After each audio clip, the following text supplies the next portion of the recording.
CSK அடுத்து ஆட போகிற டிசி மேட்ச் ரொம்ப ரொம்ப இம்பார்ட்டண்ட்டான மேட்ச். இந்த டோர்னமெண்ட்டை சிஎஸ்கேக்கு இந்த ஒரு மேட்சே டிசைட் பண்ணிடும். இந்த ஒரு மேட்ச்சில் தோத்துட்டோன்னா almost we can say CSK is on a complete back foot. அதுக்கப்புறமா டோர்னமெண்ட்டில் ஒரு கம்பேக் கொடுக்கறது ரொம்பவே கஷ்டமாயிடும். ஆல்ரெடி டீம் ரொம்ப ப்ரெஷரில் தான் இருக்காங்க. இப்போது இந்த டீமை வச்சுக்கிட்டு சிஎஸ்கேவால் கம்பேக் கொடுக்க முடியுமா முடியாதா அப்படிங்கிறத இந்த வீடியோவில் பார்க்கலாம். மாஸ்டர், டிசி வந்து ரொம்ப ஸ்ட்ராங் அண்ட் கம்ப்ளீட் டீமாக ஸ்டார்ட் பண்ணுறாங்கல்ல? ஆமாம், DC is definitely like complete and என்ன சொல்கிறது, எங்கேயுமே வீக்னஸ் இல்லாத டீமு.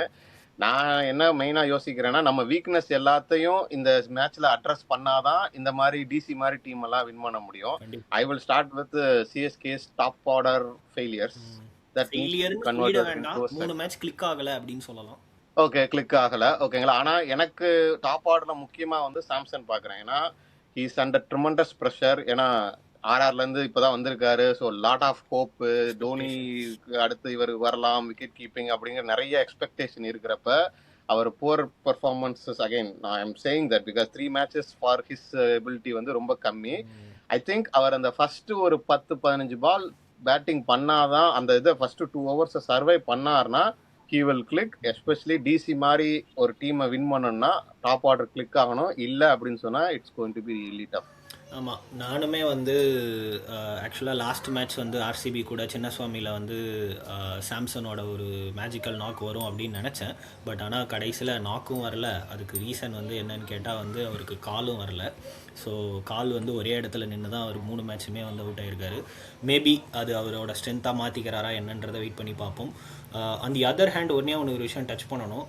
ருத்ராஜ் கைக்வாட் அவருக்கு வந்து கான்ஃபிடென்ஸ் ரொம்ப லோவாக இருக்கும். ஏன்னா வந்து கேப்டன்சியில் கண்டினியூஸாக 8 matches லூஸ் பண்ணியிருக்காரு. ஸோ அது வந்து அவரோட பேட்டிங்லேயும் ரிஃப்ளெக்ட் ஆகுதோ அப்படிங்கிற ஒரு எண்ணம் வந்து எனக்கு வந்துச்சு. நீங்கள் சொன்ன மாதிரி அவங்க 2 பேருமே ஆக்சுவலாக கிளிக் பண்ணாதான் வந்து ரொம்ப நல்லது. That will be like unsettling for DC bowlers. DC பவுலர்ஸ்ன்னு பேச ஆரம்பிச்சிட்டோம். அங்கே வந்து பவுலர்ஸ் பற்றி நீங்களே பேசிடுங்களேன். இல்லை, அதான் நான் வந்து மேட்ச் அப்ஸ் என்ன பண்ணலாம், ஏதாவது சிஎஸ்கேக்கு சாதகமாக இருக்கான்னு பார்த்தேன். நான் அன்ஃபார்ச்சுனேட்லி இல்லை. ஆனால் இது அவங்க கவுண்டர் பண்ணி தான் ஆகணும். ஏன்னா நமக்கு அக்ஷர் பட்டேலும் குல்தீப் யாதவும் டாப் கிளாஸ் இன்டர்நேஷ்னல் பவுலர்ஸ். இந்தியாவுக்கு நம்ம எப்போ பெர்ஃபார்ம் பண்ணியிருக்கோம்னு பார்த்தோம். ஸோ அவங்க 2 பேரும் லெஃப்ட் ஆர்ம் ஸ்பின்னர்ஸுங்கிறப்ப கவுண்டர் பண்ணுறதுக்கு ஒரு லெஃப்ட் ஹேண்ட் பேட்டர் இருந்தால் சிஎஸ்கேக்கு அட்வான்டேஜ். அன்ஃபார்ச்சுனேட்லி அதுவுமே இந்த மேட்ச்சில் நமக்கு அகேன்ஸ்டாக தான் இருக்குது. நமக்கு ஃபுல்லாக ரைட் ஹேண்டர்ஸ். ஒன்லி ஹோப் வந்து Dube is left hander and good against spin. So அவர் கரெக்டாக மிடில் வந்து கிளிக் ஆனாதான் இவங்க 2 பேரையும் நம்ம வந்து பண்ண முடியும். இவங்க 2 பேரும் 8 overs நல்லா போட்டாங்கன்னா சிஎஸ்கே வந்து ஆல்மோஸ்ட் அவ்வளோதான் பேட்டிங் பண்ணணும். இப்போ பிரசாந்த் வீர் வேறு வந்திருக்காரு. அவரையும் ஏதாவது மேலே டாப் ஆஃப் தி ஆர்டர் அனுப்புறதுக்கு ஏதாவது வாய்ப்பு இருக்கா? ப்ராக்டிஸ் மேட்ச்லலாம் வேறு வந்து அவர் செஞ்சுரி போட்டார் அப்படின்னு நான் வந்து ட்வீட்ஸ்லாம் பார்த்தேன். இல்லை, எனக்கு பிரசாந்த் வீர் மேலே இன்னும் அவ்வளோ கான்ஃபிடன்ஸ் வரல. மேபி நம்ம கொஞ்சம் தான் பார்த்துருக்கோம். அதுவும் அவரோட லிமிட் எடுத்து பார்த்த வரைக்கும் இவங்க மாதிரி ஸ்பின்னர்ஸை கவுண்டர் பண்ணிடுவாரா அப்படிங்கிறது எனக்கு வந்து இன்னும் கான்ஃபிடன்ஸ். ப்ராக்டிஸ் மேட்ச்சில் 100 போட்டிருக்காரா சார்? ஆனால் பவுலர் சிஎஸ்கே குல்தீப் யாதவ், அக்ஷர் பட்டேலுக்கு ஏற்றா அதே சிஎஸ்கே. அதை தான் நான் சொல்ல வரேன். நான் இந்த குவாலிட்டி ஸ்பின்னர்ஸுக்கு ஏற்று எனக்கு இன்னும் கான்ஃபிடன்ஸ் இல்லை. ஓகே, நம்ம அப்போது இந்த மேட்ச் வந்து எப்படி டிசைட் ஆகும்னா வந்து டிசியோட ஸ்ட்ரென்த், சிஎஸ்கேவோட பவுலிங் அப்படின்னு வச்சுக்கலாமா? ஆமாங்க, நான் தான் சொன்னேன்ல உங்ககிட்ட ஆஃப்லைனில் சொன்னோமா, டிசியோட லைன் அப்போ கோத்ரூ பண்ணி பார்த்தேன். They have all the varieties, bowling, batting, கிட்டத்தட்ட ஆல் பேசஸ் கவர்டு. நம்ம அதான் பேட்டிங் நீங்கள் சொல்லிட்டீங்க. நான் பார்த்தேன் டாப் ஆர்டரில் வந்து ஃபாஸ்ட் கிளிக் கொடுக்கறதுக்கு ப்ளஸ் ஸ்டெபிலிட்டிக்கு எல்லாமே இருக்குது. ஸோ எனக்கு என்ன இன்னும் பயம் இருக்குன்னா, இந்த மாதிரி ஒரு like inconsistent bowling attack against this batting line up வந்து it is going to be really challenging. என்னை பொறுத்த வரைக்கும் டிசியோட பெரிய ஸ்ட்ரென்த் அண்ட் அதே சமயம் சிஎஸ்கேவோட ஒரு பெரிய த்ரெட்டாக பார்க்குறது 3 பேர். அந்த 3 பேருமே வந்து சிஎஸ்கேக்கு ரொம்பவே த்ரெட்டாக இருப்பாங்க. ஏன்னா வந்து ஒன்று வந்து சமார் ரிஸ்வி சிஎஸ்கேல இருந்து டிசிக்கு தாராவாத்து கொடுத்தோம். 2வது வந்து டி நடராஜன், சிஎஸ்கே எடுப்பாங்க அப்படின்னு ரொம்ப ஹோப் கொடுத்து ஆனால் வந்து எடுக்காமல் இப்போ அவர் டிசிக்கு போய் he's trying to prove something. 3வது வந்து coach Hemang Badani, he's a local boy. So அவருக்கு வந்து சேப்பாக்கு என்னென்ன அவுட்டாக தெரிஞ்சிருக்கும்.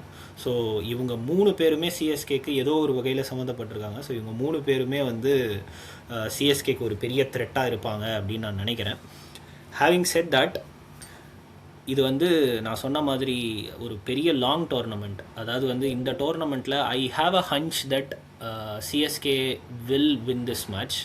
ஏன்னா வந்து நம்ம இப்போ வந்து இவங்க தான் வந்து பேக் ஃபுட்டில் இருக்காங்க அப்படின்னு சொல்கிறத வந்து I think that adds an extra pressure for டிசின்னு நினைக்கிறேன். அவங்க வந்து ஈஸியாக இந்த 2 பாயிண்ட் எடுக்கணும் அப்படின்னே வருவாங்க. பட் ஆனால் வந்து இப்போ பிரவிஸ்லாம் உள்ளே வர்றதுனால இன்னுமே பேட்டிங் ஸ்ட்ராங் ஆகும். I think CSK, this is my hunch, CSK has a good chance to win this match. இல்ல அதான் நீங்க வந்து ஒரு கீ பாயிண்ட் டச் பண்ணீங்க. I will also follow on. Like last match வந்து அவங்க ஜெயிக்க வேண்டிய மேட்சை டிசி நம்ம பார்த்தோம் இல்லைங்களா, டேவிட் மில்லர் அந்த ஸ்டோரி அதை வந்து லூஸ் பண்ணிட்டாங்க. ஸோ அவங்களுக்கு தேவையில்லாம ஒரு அடிஷனல் ப்ரெஷர் இருக்கு. ஓகேங்களா, ஸோ அது வந்து நமக்கு வந்து மென்டலி தே ஆர் அஃபெக்டட் அப்படிங்கிற மாதிரி இருக்கு. They wanted to give a comeback and win this match desperately அப்படிங்கிறது இருக்கு. ஸோ பேசிக்காக அவங்களுக்கு வந்து நம்ம எதுவும் கொடுக்காம அவங்க ஒரு அடிஷ்னல் ப்ரெஷரோட வர்றாங்க. ஸோ நம்ம ப்ரெஷரை வந்து பெட்டராக ஹேண்டில் பண்ணி ஒரு பெட்டர் ஸ்ட்ராட்டஜி போட்டு எக்ஸிகியூஷன் அண்டர் ப்ரெஷர் பெட்டராக பண்ணால் there is high chance for CSK to win. And especially நீங்கள் சொன்ன மாதிரி பிரவிஸ் வந்து ஒரு குட் அடிஷன். ஏன்னா அந்த மிடில் ஆர்டரில் வந்து ஒரு பூஸ்ட் கொடுக்கறதுக்கும் கரெக்டாக இருக்கு. So positives are also there and also playing in Chennai. Chennai வந்து நான் பாசிட்டிவா எடுத்துக்கிறதா இல்லை எப்படின்னு தெரியல. ஏன்னா recent numbers are not supporting CSK, but still that home advantage அதுதான் வந்து டர்ன் அப் ஆகும். அதாவது வந்து ஒரு ஸ்மால் மொமெண்டம் கிடைச்சதுன்னா வந்து எவ்ரி திங் கேன் சேஞ்ச். நம்ம இதுக்கு முன்னாடி பார்த்துருக்கோம். ஐ think that will B one such match for Chennai அப்படின்னு நான் நினைக்கிறேன். நீங்கள் வந்து இந்த மேட்சை வந்து சிஎஸ்கே வின் பண்ணுவாங்களா மாட்டாங்களா, இந்த மேட்சை வின் பண்ணதோட டோர்னமெண்ட்டை அப்படியே சேஞ்ச் பண்ணுவாங்களா இல்லையா அப்படிங்கிறத வந்து கமெண்ட் செக்ஷனில் சொல்லுங்கள்.